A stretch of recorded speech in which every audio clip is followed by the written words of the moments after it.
Frères et sœurs, en cette fin d'année, il y a eu des anniversaires très importants qui ont été célébrés. Alors je vais en partager deux avec vous, et c'est deux anniversaires qui me tiennent vraiment à cœur.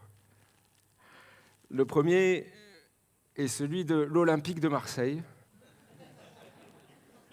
qui a fêté ses 125 ans. Nous avons là le plus grand club de foot de France qui a été créé en 1899 par René Dufort de Montmirail. Le deuxième anniversaire qui m'a particulièrement tenu à cœur en cette fin d'année est celui d'un héros masqué ô combien cher à mon cœur pour ceux qui me connaissent. Batman a fêté ses 85 ans. Il a été créé en 1939 par Bob Kane et Bill Finger. Alors, peut-être que certains d'entre vous sont déjà en train de se dire, le pasteur, il a pété un boulon. C'est quoi le rapport avec nous ce matin? Eh bien, le rapport avec nous ce matin ne se trouve pas au niveau des anniversaires en eux-mêmes, mais se trouve plutôt au niveau d'un des deux exemples que j'ai partagé avec vous. Il y a un des deux exemples que je vous ai donné qui va être le point d'entrée pour développer notre pensée de ce matin. Et désolé pour les amoureux du foot, ce ne sera pas vers l'OM que nous allons nous pencher, mais plutôt vers le justicier à la cape, le héros masqué. Je voudrais qu'on s'arrête ensemble sur une particularité qui est commune à de nombreux super-héros tels que Batman.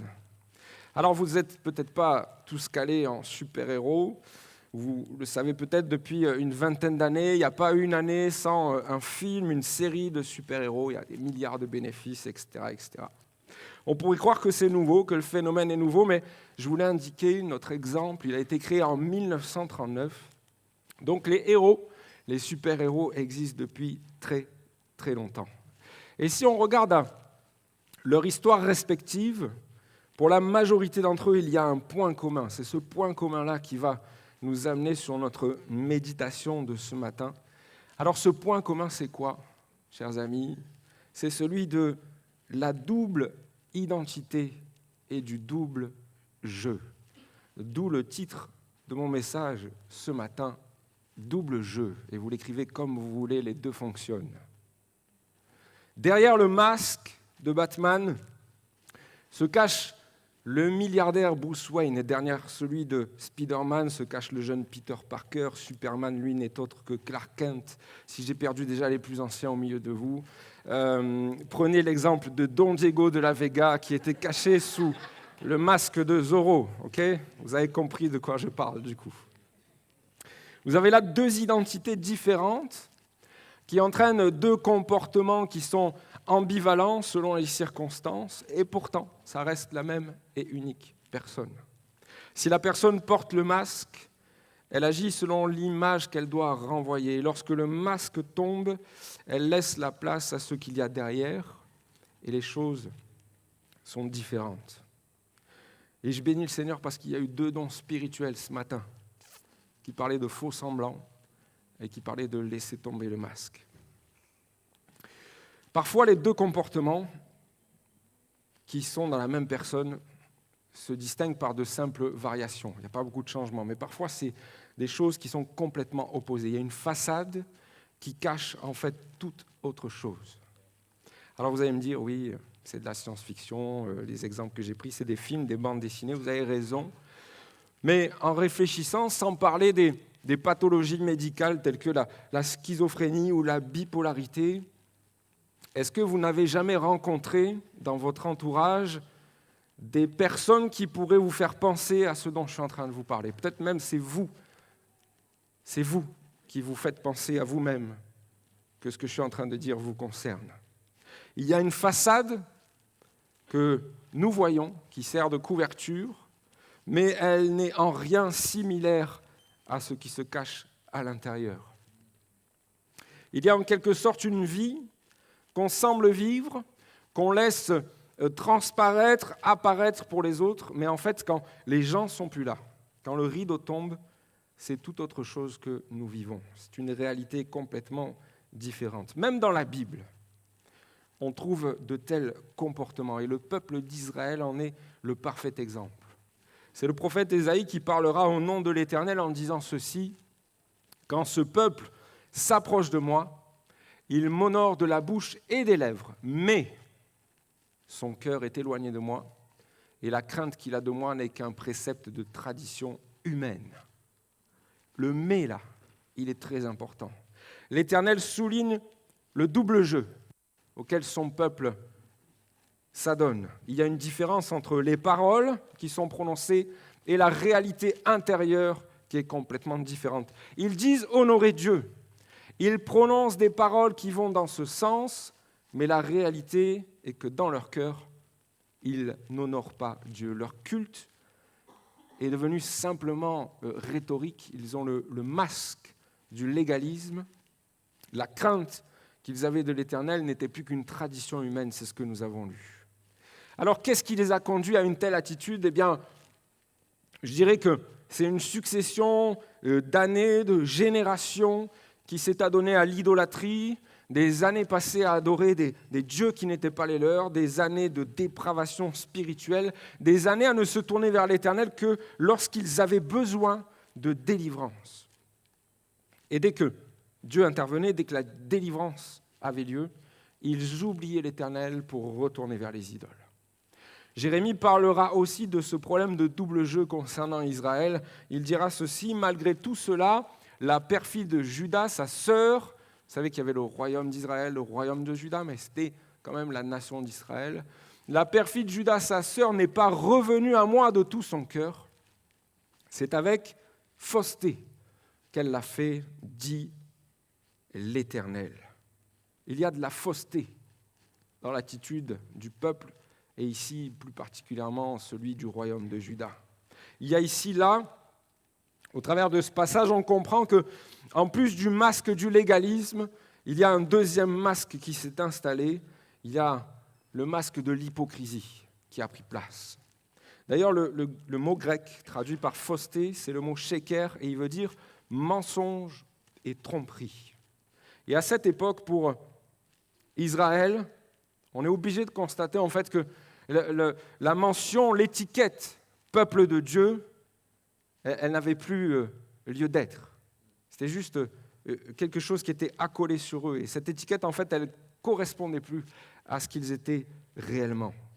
Jérémie dira encore au sujet de ce peuple: « Tu les as plantés, ils ont pris racine, ils croissent, ils portent du fruit, tu es près de leur bouche, mais loin de leur cœur. » Même Asaph c'était un contemporain de David, il officiait dans la maison de l'Éternel, notamment au niveau du chant, de la musique, de la louange. Lorsqu'il va composer le psaume 78, il va souligner la manière dont Israël se comporte. Il va dire « Mais il le trompait de la bouche, et il lui mentait de la langue. Leur cœur n'était pas ferme envers lui, et il n'était pas fidèle à son alliance. » Voilà ce qui caractérisait le peuple d'Israël dans l'Ancien Testament. Des adorateurs de l'Éternel, en façade, qui ne se souciaient pas en fait de suivre les commandements de Dieu, qui ne cherchaient pas à être agréables à Dieu, en tout cas dans leur grande majorité. Cette double réalité, ce double jeu, ce comportement comme ça, double, ne s'est pas arrêté à l'Ancien Testament, puisqu'on le retrouve dans le Nouveau et dans les paroles de Jésus, quand il parle de l'hypocrisie des religieux de l'époque pour dénoncer la différence entre l'extérieur et l'intérieur. Il reprendra d'ailleurs les paroles du prophète Ésaïe que nous avons lues. En Matthieu 15, 7, il va dire « Hypocrite ». Ésaïe a bien prophétisé sur vous quand il a dit « Ce peuple prétend s'approcher de moi et m'honorer des lèvres, mais son cœur est éloigné de moi. C'est faussement qu'il m'honore en donnant des enseignements qui sont des commandements humains. » Voilà ce qu'étaient aussi les religieux de l'époque de Jésus. Là aussi, ils n'avaient de religieux que l'étiquette. Ils avaient fait de la loi de Moïse quelque chose de lourd, de pesant, un ensemble de règles qu'ils avaient tordues, réinterprétées, arrangées à leur sauce pour les arranger à eux, et ils imposaient ça aux autres. Mais ils ne s'appliquaient pas forcément ce qu'ils imposaient aux autres à eux-mêmes. À plusieurs reprises, Jésus va les confronter. Il va mettre en évidence leur hypocrisie, leur double jeu. Dans Luc 11, 39, il va dire « Vous, pharisiens, vous nettoyez l'extérieur de la coupe et du plat, mais à l'intérieur, vous êtes pleins d'avidité et de méchanceté. » Il leur dit en face. Mais Jésus n'hésite pas aussi à le dire devant du monde, devant la foule.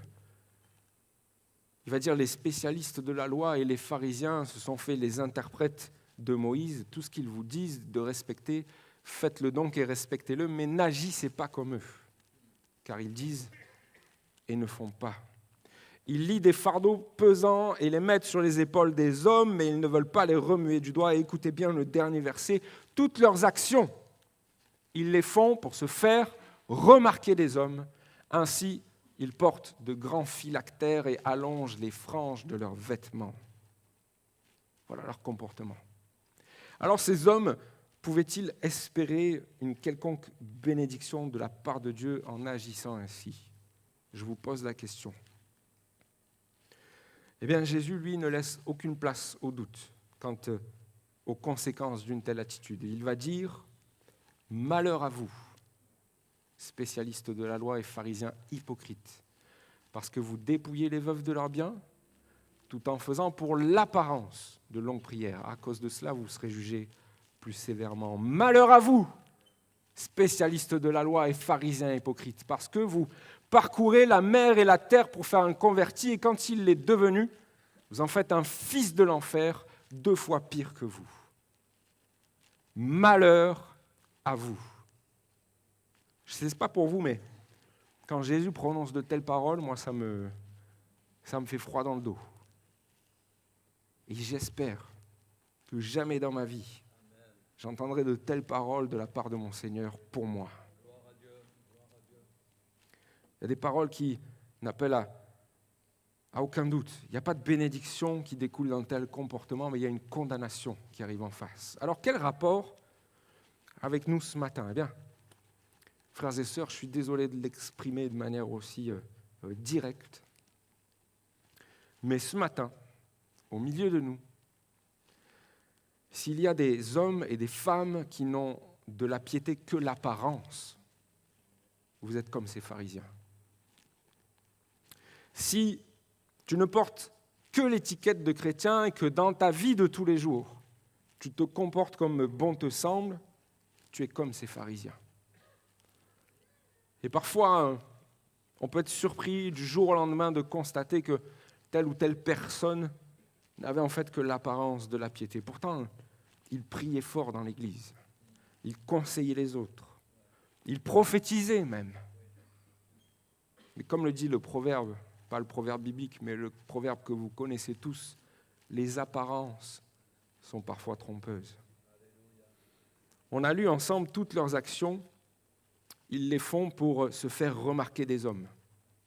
Ainsi, ils portent de grands phylactères et allongent les franges de leurs vêtements. Tout est fait, en fait, pour faire croire aux autres que spirituellement, on est au top du top. Alors, les phylactères, c'était des bouts de parchemin sur lesquels on inscrivait des morceaux de la loi, et donc ils les enroulaient comme ça autour de leurs bras, par exemple. Ça devait être visible. C'était une interprétation littérale du Deutéronome où Dieu dit à son peuple « Mettez mes commandements dans votre cœur et dans votre âme, vous les attacherez comme un signe sur vos mains. » Ils avaient poussé le truc à l'extrême en disant « Mais voilà, en fait, si la loi de Moïse, je l'écris sur un papier, je l'attache à ma main, elle sera visible des autres et je suis dans la volonté de Dieu. » Mais ces pharisiens que Jésus dénonce pour leur attitude. En fait, s'ils avaient pu s'enrouler de la tête aux pieds, pour paraître plus spirituel que les autres, il l'aurait fait. Mais à l'intérieur, Dieu n'avait pas sa place, ou Dieu n'avait pas la place qu'il aurait dû avoir. C'était pareil pour les franges. Dieu avait dit de mettre une frange au bord de son vêtement. Et il a dit ceci, « Ainsi vous vous souviendrez de mes commandements, vous les mettrez en pratique et vous serez saints pour votre Dieu. » Donc, dans l'esprit tordu de ces pharisiens, la simple présence de la frange les rendait saints, puisqu'ils avaient tordu l'Écriture. Alors, pour paraître saints aux yeux de tous, plus saints que les autres, en apparence, ils allonger la frange de manière excessive. Et on pouvait voir Rabbi Simon, il était très spirituel, c'était un homme de Dieu, il avait la frange qui touchait par terre, qui traînait sur 10 mètres. Je me demande même s'il ne se rajoutait pas des franges tout autour. Hein? Ça leur faisait un pagne. D'ailleurs, pour ça que on parle de la frangipagne. Non, bon, allez, ça va. Même en la disant, je me rends compte que... Frères et sœurs, il est tellement facile de se faire passer pour ce que nous ne sommes pas. Tellement facile de passer pour un enfant de Dieu alors que ce n'est qu'une étiquette que nous apposons sur notre vie. Tellement facile de passer pour l'homme ou la femme spirituelle que l'on n'est pas. Simplement pour avoir une apparence, simplement pour s'attirer le regard des autres chrétiens. Jésus dira d'ailleurs au sujet de la prière dans Matthieu 6,5, lorsque tu pries, ne sois pas comme les hypocrites. Ils aiment prier debout dans les synagogues, à l'église de Marignane et au coin des rues, au rond-point d'hélicoptère, pour être vus des hommes.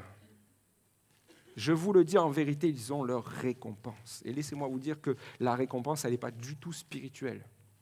C'est une récompense juste éphémère. On capte un peu de gloire, on capte un peu les regards des autres. Il y a des personnes comme cela qui cherchent à être mis en évidence dans l'Église, et parfois c'est simplement pour pallier à un manque de reconnaissance dans leur quotidien ou dans leur travail. Alors on se montre comme ça, tel un homme, une femme de Dieu.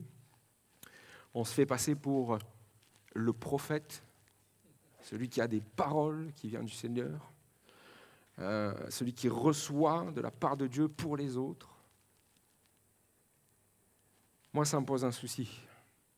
Parce que l'hypocrisie, elle est non seulement envers Dieu, mais elle est aussi envers les autres membres de l'Église. On est même plus sur le terrain du mensonge que de l'hypocrisie parfois. Vous savez, on peut tromper 1000 personnes plusieurs fois, mais on ne peut pas tromper Dieu, même pas une fois. Hébreux 4,12 nous dit, en effet, la parole de Dieu est vivante et efficace, elle est plus tranchante qu'une épée à 2 tranchants. Elle pénètre jusqu'au point où elle sépare âme et esprit, jointure et moelle, elle juge les désirs et les pensées du cœur humain. Il n'est rien dans la création qui puisse être caché à Dieu. À ses yeux, tout est nu, à découvert, et c'est à lui que nous devons tous rendre compte. Cette réalité, elle n'est pas nouvelle. Elle n'est pas juste relative à la Nouvelle Alliance, au Nouveau Testament, puisque même David, lui-même, dans les psaumes, nous parle de cela. Tu sais, si je m'assieds ou si je me lève longtemps à l'avance, tu connais mes pensées. Plusieurs fois, l'Éternel nous est présenté dans l'Ancien Testament comme celui qui sonde les cœurs et les reins. Donc si vous espérez tromper Dieu par le masque ou les apparences, souvenez-vous que son regard, lui, va bien au-delà et que rien ne lui est caché. David, que la Bible qualifie comme un homme selon le cœur de Dieu, il avait compris cela. Il dira dans le psaume 17, « Prête l'oreille à ma prière, elle vient de lèvres sincères. » Il dira même ceci au verset 3, « Tu examines mon cœur. Je le visite la nuit, tu me mets à l'épreuve et tu ne trouves rien. Ma pensée n'est pas différente de ce qui sort de ma bouche. » Frères et sœurs, notre Dieu est un Dieu de justice et de vérité. Et notre Dieu se cherche un peuple qui vivra dans la vérité. Dieu est esprit, et il faut que ceux qui l'adorent en esprit et en vérité. Dieu se cherche un peuple qui est sincère. Dieu ne veut pas d'un peuple à la double personnalité, un peuple d'apparence, mais Dieu cherche des hommes et des femmes qui soient les mêmes dedans et dehors. Et s'il y a quelqu'un au milieu de nous, ce matin qui, à l'écoute de ces paroles, se rend compte qu'il est comme ces pharisiens, le Seigneur t'appelle maintenant, on l'a entendu dans le don spirituel, le Seigneur t'appelle maintenant à laisser tomber les faux semblants. Le Seigneur t'appelle maintenant à abandonner cette double vie. Le Seigneur t'appelle à te repentir de cette double identité que tu as laissé grandir dans ta vie. Il t'appelle à rentrer dans cette sincérité, cette vérité qui sont là, qui sont les siennes. Alors ça peut faire mal sur le coup, j'entends, je comprends. Parce que peut-être que des choses vont être dévoilées, peut-être qu'il va falloir faire le ménage, aller voir les gens pour dire la vérité. Mais même si ça fait mal sur le coup, il faut le faire avant que ce soit trop tard. Vaut mieux passer un sale quart d'heure maintenant qu'une éternité de souffrance.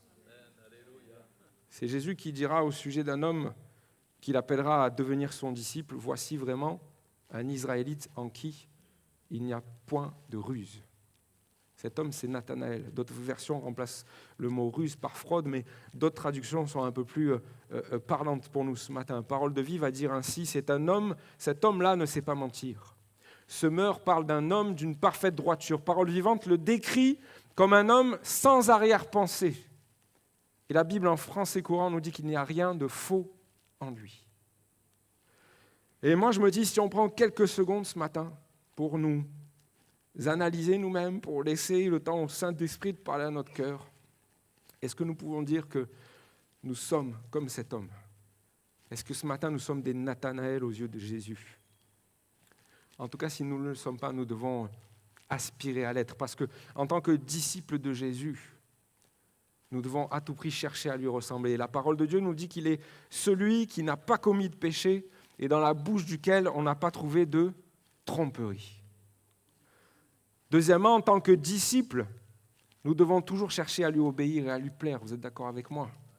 Et là encore, sa parole, par rapport à notre sujet de ce matin, nous invite, nous amène à réfléchir dans la première épître de Pierre au chapitre 2, au verset 1, il est écrit ceci, « Rejetant donc toute malice et toute ruse, la dissimulation, l'envie et toute médisance. » Le mot « la dissimulation », en grec, il se dit « hypocrisie », ça a donné « hypocrisie ». Rejetant donc toute hypocrisie. Mais ce mot grec, il a une autre pensée, et ça va nous amener sur notre dernier point de ce matin. Ce mot grec, il est aussi utilisé pour parler de quelqu'un qui joue un rôle, un comédien. Alors j'en viens à ma dernière partie. Jusqu'à présent, on a parlé du masque de l'hypocrisie, mais parfois il y a des chrétiens qui portent des masques, pas parce qu'ils sont hypocrites, pas parce qu'ils mentent dans leur propre intérêt, mais parce qu'à l'intérieur d'eux-mêmes, ils cachent des blessures. Ils traversent des périodes difficiles, parce qu'ils sont abattus dans leur âme. C'est le second don spirituel, justement, qui nous a parlé ça ce matin. Il laisse transparaître quelque chose qui est différent de ce qu'ils vivent à l'intérieur. Il présente une façade pour ne pas avoir à s'ouvrir aux autres, pour ne pas avoir à partager ce qu'ils pensent et ce qu'ils vivent, pour ne pas avoir à partager ce qui les pèse. Ce n'est pas question d'hypocrisie, mais c'est plutôt parfois par pudeur, par retenue. C'est aussi parfois par manque de confiance pour partager ce qu'on vit, ce qu'il y a à l'intérieur. Parfois même, c'est par résignation que des chrétiens portent de tels masques. Ils se disent, mais à quoi bon de toute façon partager? Ça me concerne. Et dans ce dont je vous parle, je crois ce matin que pas mal de personnes peuvent se reconnaître. Il y a des situations comme ça qui pourraient se traduire par la pensée de se dire, mais en fait, toute vérité n'est pas bonne à dire. Après tout, c'est privé, les frères et sœurs n'ont pas besoin de savoir. Je pense à cette femme dans la Bible, dans le 2e livre des Rois. Cette femme, je ne sais pas si vous avez lu, si vous connaissez cette histoire. Cette femme, elle accueille le prophète Élisée chez elle, pour que quand il est en voyage, il mange.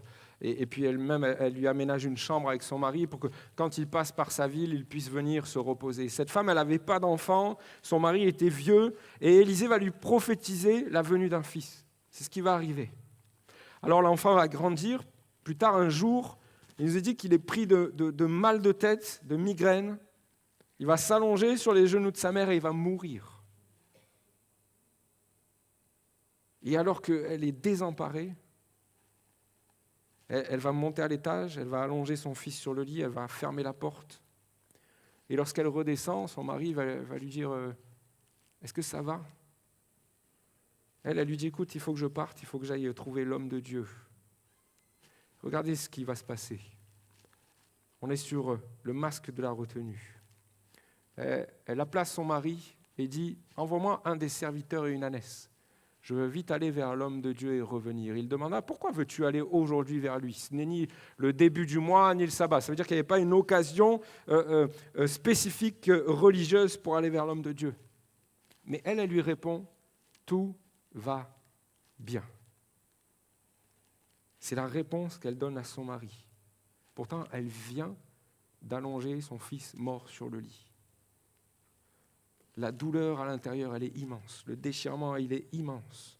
Elle vient de perdre le seul fils qu'elle a jamais eu. Le seul fils qu'elle avait, elle a déjà mis son masque. Elle cache ses émotions.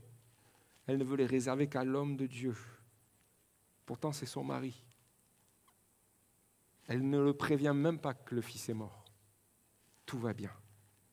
Et lorsque sur la route vers Élisée, il y a d'abord le serviteur d'Élisée qui va arriver, et le serviteur va lui dire, mais comment va ton mari et ton fils? Qu'est-ce qu'elle va répondre? Elle va lui dire, bien.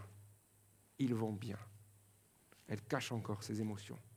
Et ce n'est qu'une fois qu'elle va être au pied de l'homme de Dieu qu'elle va épancher sa souffrance. Et ce matin, au milieu de nous, il y a peut-être des frères, des sœurs qui sont dans le même schéma, dans les mêmes circonstances que cette femme. Vous traversez une période qui est compliquée au possible. Vous souffrez intérieurement. Et vous vous épanchez devant Dieu et vous faites bien. Parce que, comme on l'a vu tout à l'heure, comme je vous l'ai dit, il n'y a rien qui est caché devant Dieu.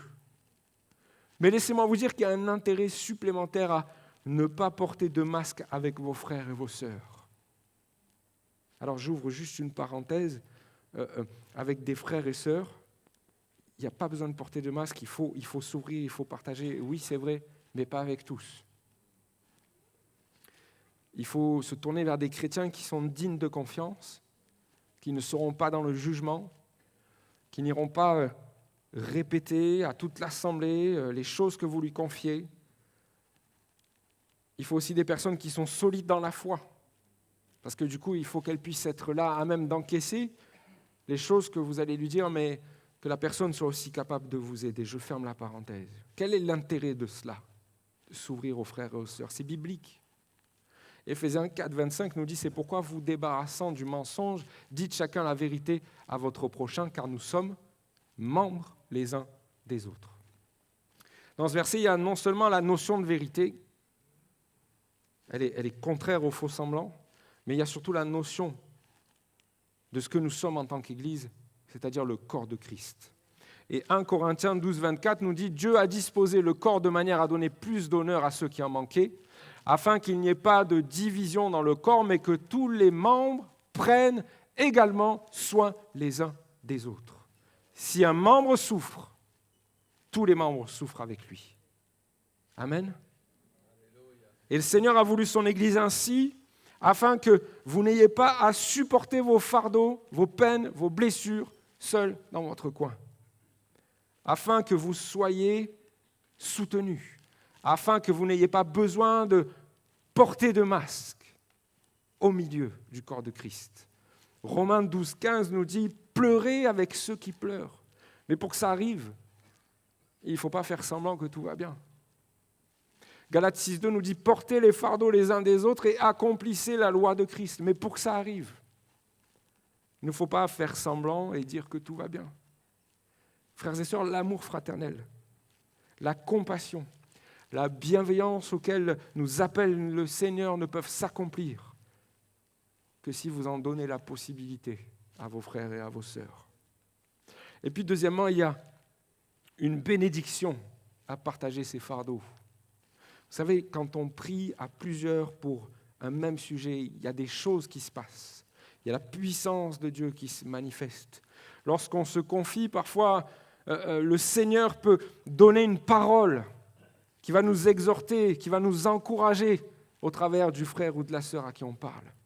La personne à qui vous parlez a peut-être vécu la même chose, elle a ce vécu qui est le même que le vôtre. Et du coup, elle va être en capacité de vous apporter son aide parce que le Seigneur l'aura placé sur votre chemin et aura fait que c'est cette personne avec cette expérience dont vous avez besoin.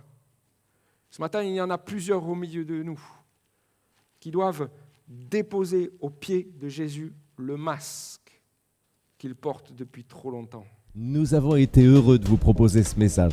Déjà, s'il vous a plu, n'hésitez pas à le liker, voire à laisser un commentaire. Ça permettra à la vidéo de rayonner davantage auprès des autres utilisateurs. Aussi, abonnez-vous à notre chaîne. Ça vous permettra de bénéficier en continu du reste de nos programmes. Que Dieu vous bénisse.